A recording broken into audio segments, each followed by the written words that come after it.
when Star Wars used to be good, everybody remember that when it actually used to be good, when it was interesting, the time that George Lucas took to build these characters, these worlds, and everything was just so okay. Now we getting something we can work with, and this is something that we love, and fans for decades loved it.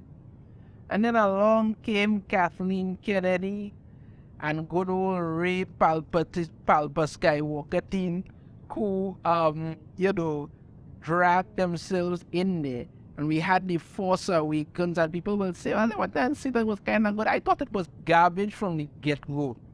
And it has resulted in the destruction of everything Star Wars related thereafter. It has just continued to roll along, crushing everything. Well, they announced that they're going to be doing a next Star Wars movie coming up soon with Rey. You understand me? Good old Rey in it. Once again, we get some information in regards to what's going to happen with Rey in this movie. It's an article here from Variety. Daisy Ridley's new Star Wars movie will find the Jedi in disarray 15 years after Rise of Skywalker. Luke Skywalker Force Ghost is to be used there. I mean, isn't that kind of exactly what you did with Luke Skywalker? You kind of had him trying to make a Jedi Order and it didn't work. But of course, Rey's gonna do it because she's much better than he ever was. Yeah. Let me see if I could find the bit of information they have on it.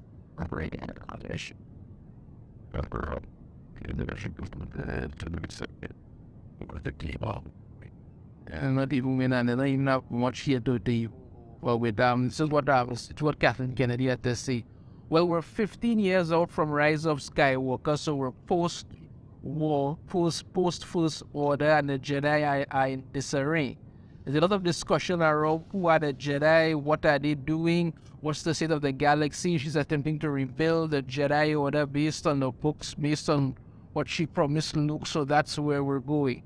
Yeah, because nobody cares, nobody asked for that, nobody wants Rey, but this is what you're giving them. Now, the director, Sharmeen Obaid-Chinoy, right, believes her film is part of a critical mass of women who have begun to move forward in places that were previously closed to them. Maybe they were closed for a reason. Never thought of that, because when you bring in, because the fact of the matter is that they have these things that they talk about. They talk about how they have these female directors directing these movies, and then they actually have to bring in male directors as consultants in order to really make the action scenes and things work. And anybody who's seen the previous Star Wars movies can understand that was just terrible, so nobody wants to know what's going on. Newly announced Star Wars director Sharmeen Obaid-Chinoy recently provided some details about her upcoming film and how she believes it is part of a movement of women to move forward in places previously close to them. Now, this is her here.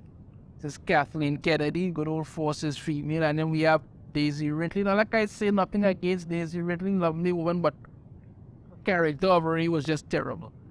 Absolutely terrible. Now, Sharmeen Obaid-Chinoy had some things to say. And rather than go through that, let's just hear it directly from her voice. Let's just hear exactly what she has to say. Okay, let's just hear exactly what she has to say. My name is Sharmeen Obaid-Chinoy, and I am directing the next Star Wars film. Okay, she's directing the next Star Wars film. Let's go on. I'm excited about bringing Daisy Ridley back into the Star Wars galaxy. Yeah, you're the only person who's excited for that lady. You're literally the only person who's excited to bring Daisy Ridley's Rey SKYPALPAWALKERTINE back into Star Wars. You're the only person who's excited for that.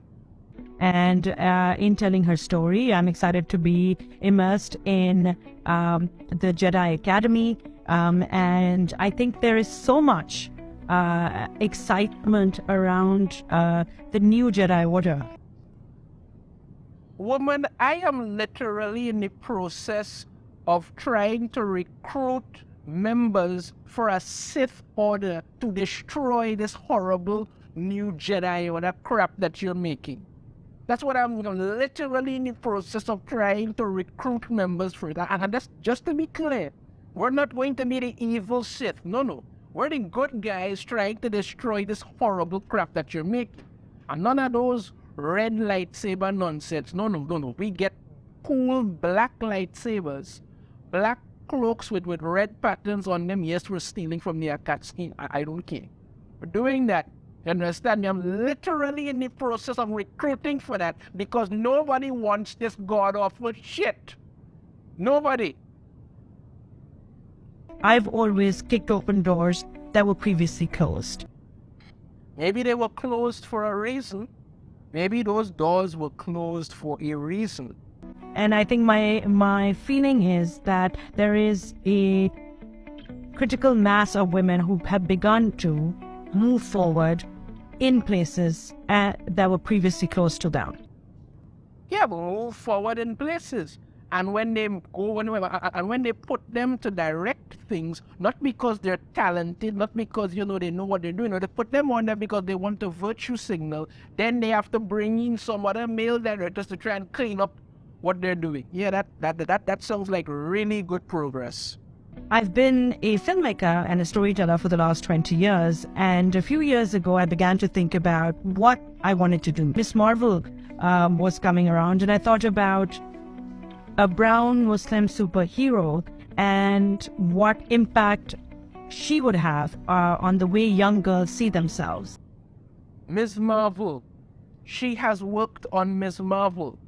Keep in mind, Ms. Marvel was the show. I was the first person, and I can say honestly, I was the first person to call Ms. Marvel for what it is. I watched 2 episodes of that. I said it then, I say it now. This was not going to work. It's not going good. It's not interesting. It's crap. And I was out. People came and said to me that, oh, how could you do that without actually? I called it very early when it came to Ms. Marvel. I said this is going to be terrible. I was out. Some people said, no, you didn't leave it and you didn't watch it out. How could you say that? And anything was actually good. And someone said that, no, it actually won't be good. No, I said it was terrible after 2 episodes and I was out. And then even other critics who were trying to be nice to eventually had to turn around and say that, listen, this show was terrible. It was the least watched show out of all Disney Plus live action superhero shows. Nobody was watching it. Nobody was watching it. I mean, when you literally get your superpowers in the mail, that should tell you something. But this is what they were doing, and this is what she's worked on. And rather than you ever talk about, the actual show and whether it was good and whether it was that, no. All you talk about is the fact that, a Muslim superhero, a brown girl. That's all you talk about. And my filmmaking and storytelling has always been about championing heroes, men and women who really go through extraordinary circumstances to create a better tomorrow. Yeah, her filmmaking and storytelling have all, basically she's done some shorts and some documentaries. How that qualifies you to actually direct Star Wars movies, I don't know, but all you need is just to be a woman of color, and that's good enough. When I became a filmmaker, it was around 9/11, and it was at a time when brown and Muslim filmmakers rarely existed. This is our time, and if you see Joyland as a film that has come from Pakistan, if you see actors like Riz Ahmed, that Kumail Nanjiani, Iman, the Miss Marvel, a Pakistani-Canadian girl, and how she's become a global icon in the soil that you live on in Pakistan. Okay, she basically just continues on about, how Pakistan representation. The fact of the matter is, she doesn't in any way actually talk about Star Wars. She doesn't talk about, how she's going to really improve the whole dynamic, because that was how she's going to bring people back, how she's going to make people want to watch Star Wars, make people interested in getting it. She doesn't do any of that.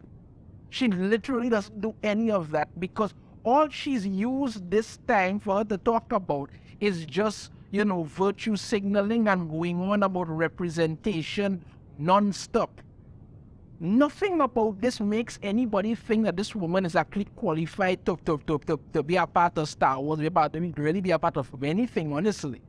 But this is what you're pushing, and then you're acting like somehow she is going to be the greatest thing to ever happen to Star Wars because one, she's a woman, and two, she's a woman of color. But you keep hiring based on these things, and these things keep failing. And then you turn around and want to blame everybody else but yourselves. You really have no one to really talk about when it comes to the failing way that the entire Star Wars franchise has gone downhill other than that. What about this made anybody think that this is going to be good? I don't know. We're setting up to have Daisy Ridley come back as Rey set 15 years in the future. Nobody liked Rey in the 3 movies that you put her in, yet you're bringing her back for more. You have the director who's just going on about representation. I tell you, by the time she's finished, Rey might very well convert to someone else and forget the Jedi Order altogether. This is just, I don't know, but this ship has sunk before it even started. That's it. It's just gone. It's just gone. That's it. Your thoughts on this in the comments. If the full opinion, I'd love to hear it. If you like the video, sure to hit that thumbs up. Subscribe if you haven't already. Ring the notification bell. You'll find every time I put out a new video. I shall see you all next time. Take care.